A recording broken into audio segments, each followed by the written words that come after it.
Selon Radio Gaspésie, un groupe de 119 médecins du comté de Gaspé demande la suspension de l'application de la loi 2 en santé.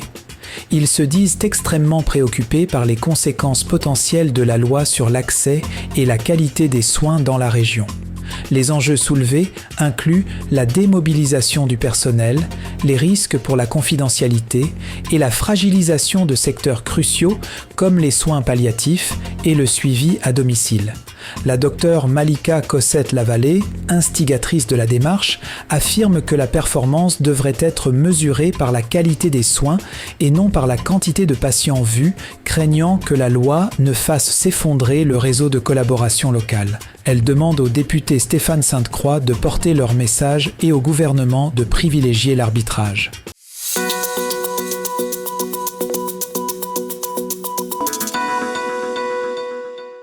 Selon Bleu FM Sainte-Anne-des-Monts, dans le cadre du projet d'agrandissement des installations portuaires de Matane, mené par la Société portuaire du Bas-Saint-Laurent et de la Gaspésie, l'Agence d'évaluation d'impact du Canada a lancé des consultations publiques.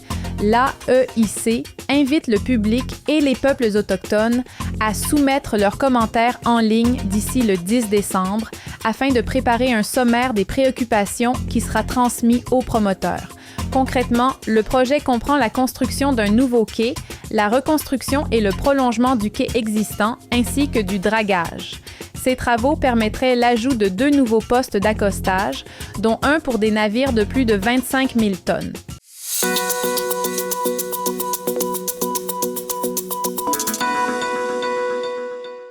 Selon Radio Gaspésie, les communautés Micmac et Wolastoqey de Gaspésie manifestent leur intérêt pour le développement commercial de la filière phoque.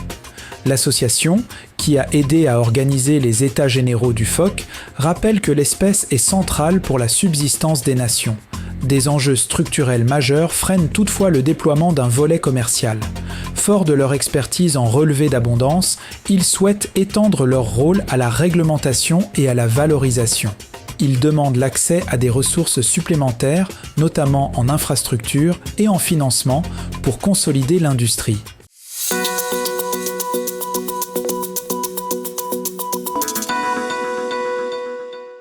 Selon Gaspésie Nouvelle, Via Rail recevra 2,28 milliards de dollars de fonds publics cette année, mais refuse toujours de reprendre le service passager au-delà de Matapédia avant que le tronçon complet jusqu'à Gaspé ne soit rénové. Le député Alexis Deschênes dénonce cette position, affirmant que l'entreprise a largement les moyens financiers de relancer la liaison qui coûtait seulement 4 millions par an à opérer. Monsieur Deschênes exige que Via Rail reprenne le service immédiatement jusqu'à Port-Daniel-Gascombes, la voie étant prête pour le fret.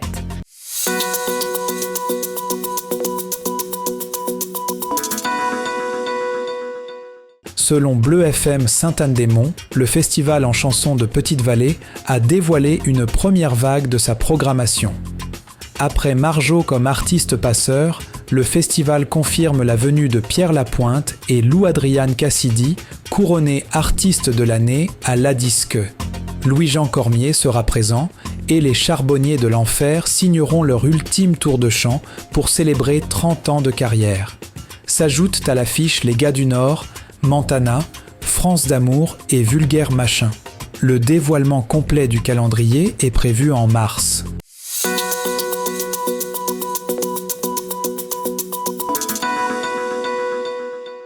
Selon Gaspésie Nouvelle, des arbres dont l'âge est estimé à 670 ans ont été répertoriés dans le Sentier international des Appalaches près de l'Anse-Pleureuse. Viateur de Champlain, président fondateur du SIA, a mené l'échantillonnage qui a confirmé la présence de cèdres thuya de 581 ans à 670 ans. Ces arbres, parmi les plus vieux en Amérique du Nord, seront inclus dans le répertoire des arbres exceptionnels pour assurer leur protection.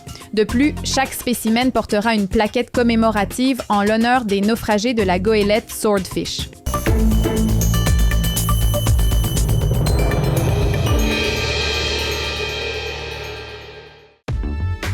Toute l'équipe de Michel et Terry Wheaton vous attend à votre pharmacie Jean Coutu de Grande-Rivière. Pour des conseils professionnels, des produits de qualité, venez nous voir, ce sera un plaisir de vous servir.